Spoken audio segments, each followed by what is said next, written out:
सुहाग रात की अगली सुबह थी।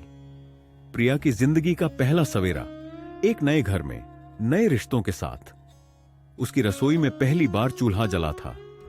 वह पूरे दिल से चाय बना रही थी। अदरक और इलायची की महक पूरे आंगन में फैल रही थी। उसे यकीन था कि इस चाय की मिठास से वह सबका दिल जीत लेगी। उसने कप में चाय डाली, तभी उसकी सास मुस्कुराते हुए पास आई। ला बेटा, मैं मदद कर दूं। सास ने गुद्द की डली चाय में घोली और फिर प्रिया की आंखें हैरानी से फैल गईं। उन्होंने पास रखे डिब्बे से एक चुटकी नमक उठाया और चाय में मिला दिया। प्रिया के चेहरे पर उलझन साफ दिख रही थी।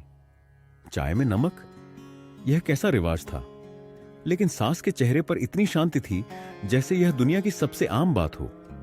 क्या उसे कुछ कहना चाहिए या चुप रहना ही बेहतर है?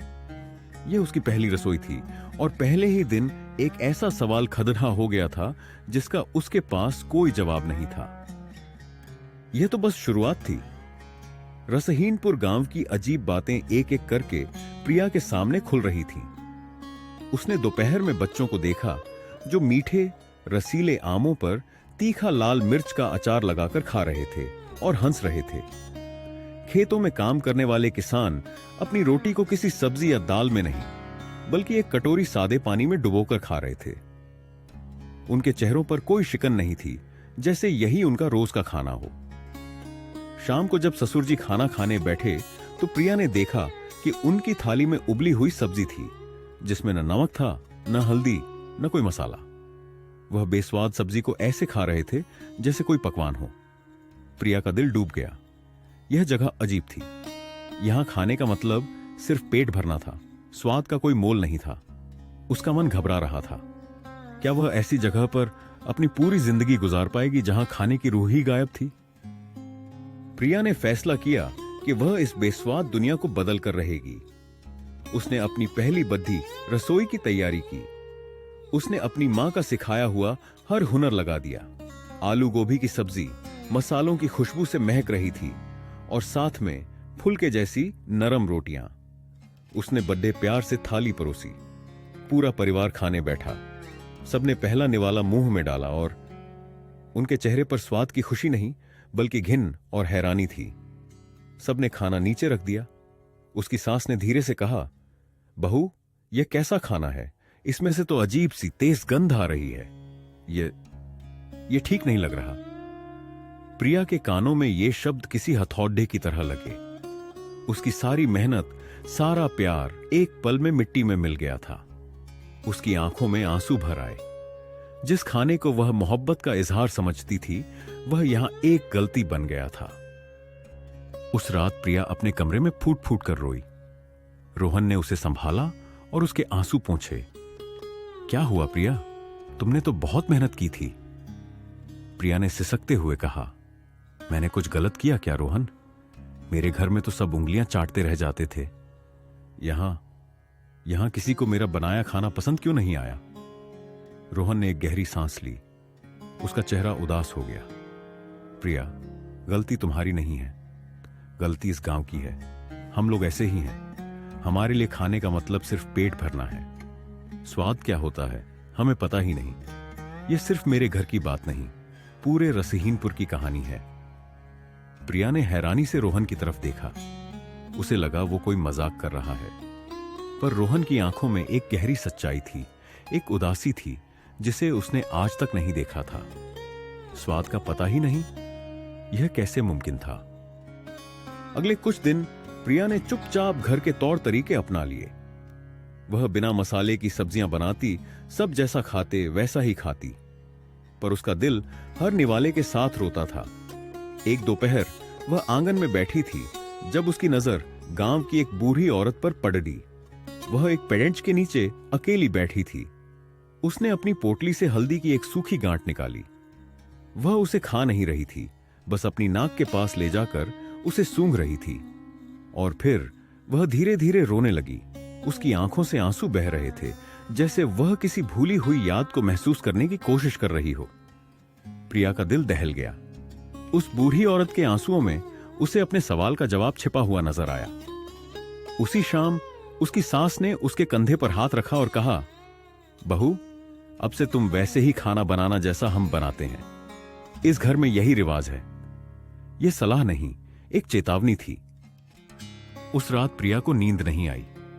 उस बूढ़ी औरत के आंसू उसकी आंखों के सामने घूम रहे थे। अब उसके मन में निराशा की जगह एक अजीब सी जिद ने ले ली थी। वह अब इस पहेली को सुलझाए बिना नहीं रहेगी। अगली सुबह उसने रोहन से कहा, मुझे उस दादी से मिलना है। मुझे जानना है कि वह हल्दी सूंघकर क्यों रो रही थी। रोहन ने उसके चेहरे पर एक नई चमक देखी। यह उदासी नहीं, दृढ़ता थी।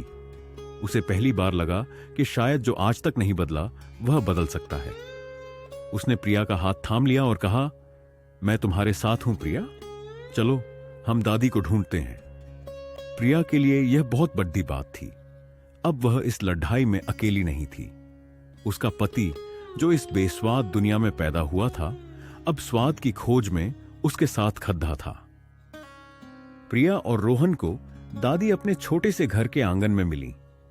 प्रिया ने हिम्मत करके उनसे हल्दी वाली बात पूछ ही ली।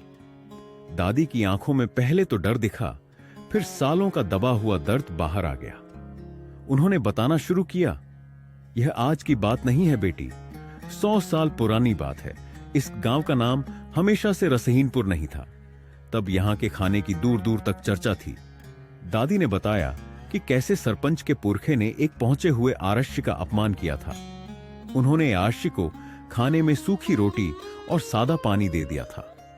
गुस्से में आरशी ने श्राप दिया, जिस तरह तुमने मुझे बेस्वाद भोजन दिया, उसी तरह यह गांव हमेशा स्वाद से वंचित रहेगा। जब तक तुम लोग फिर से अन्न का सम्मान करना नहीं सीखोगे, यह श्राप नहीं टूटेगा। दादी की आवाज कांप रही थी। सालों का राज आज बाहर आया था। एक श्राप जिसकी सजा पूरा गांव भुगत रहा था। श्राप की कहानी गांव में हवा की तरह फैल गई।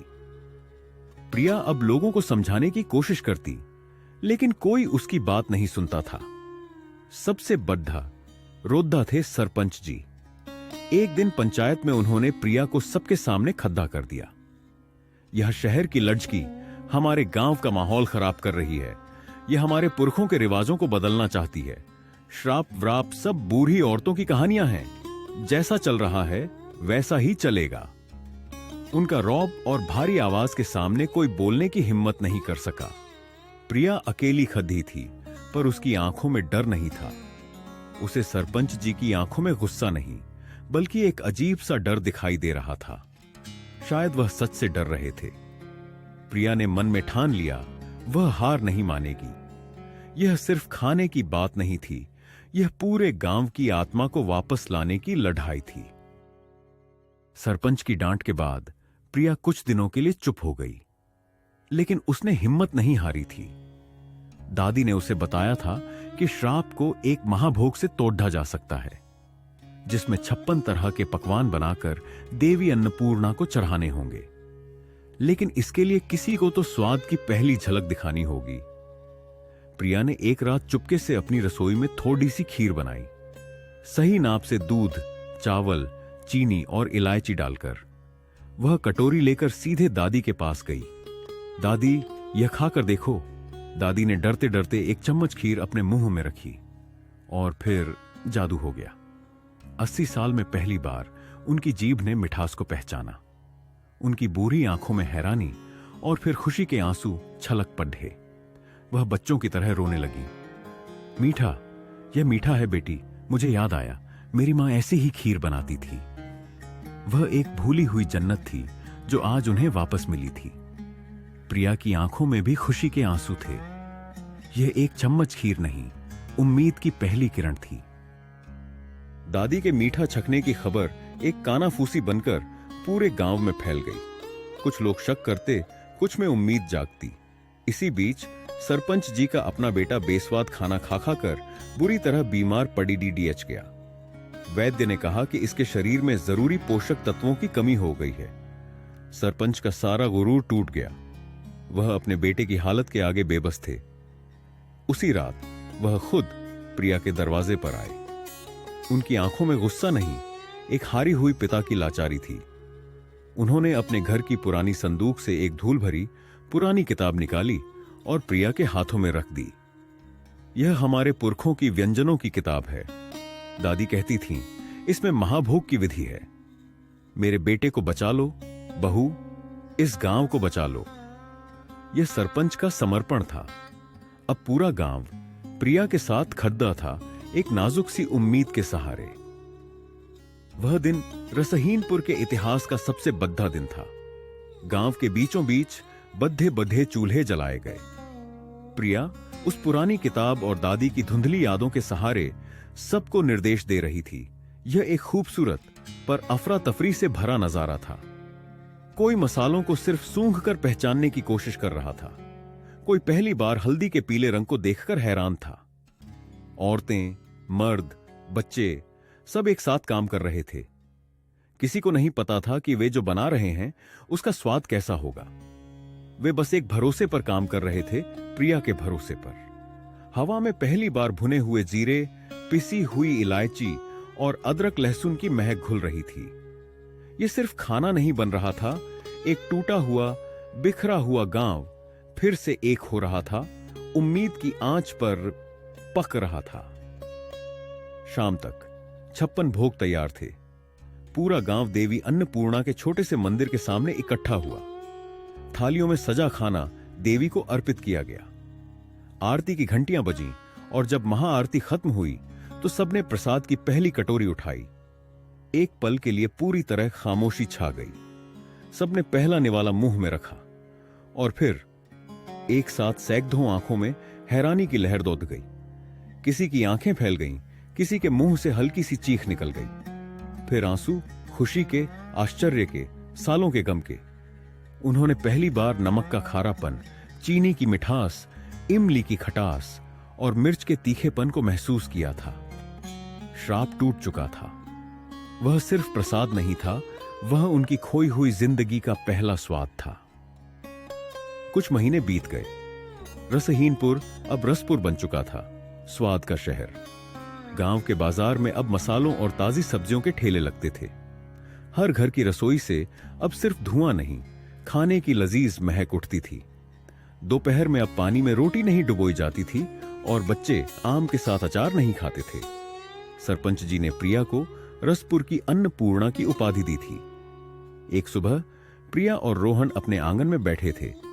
वे एक ही कप से मीठी इलायची वाली चाय पी रहे थे। हवा में दूर से आते दाल में लगे तड़अड़चके की खुशबू थी, बच्चों के हंसने की आवाजें थीं। प्रिया ने मुस्कुराते हुए रोहन की तरफ देखा। उसे उसका घर मिल गया था, एक ऐसा घर जिसे उसने अपने प्यार और हिम्मत से फिर से जीना सिखाया था। एक खुशहाल, जीवंत और जायकेदार गांव। तो दोस्तों, यह थी आज की कहानी। अगर आपको ऐसी कहानियां पसंद आती हैं तो कृपया वीडियो को लाइक करें और हमारे चैनल को सब्सक्राइब करें।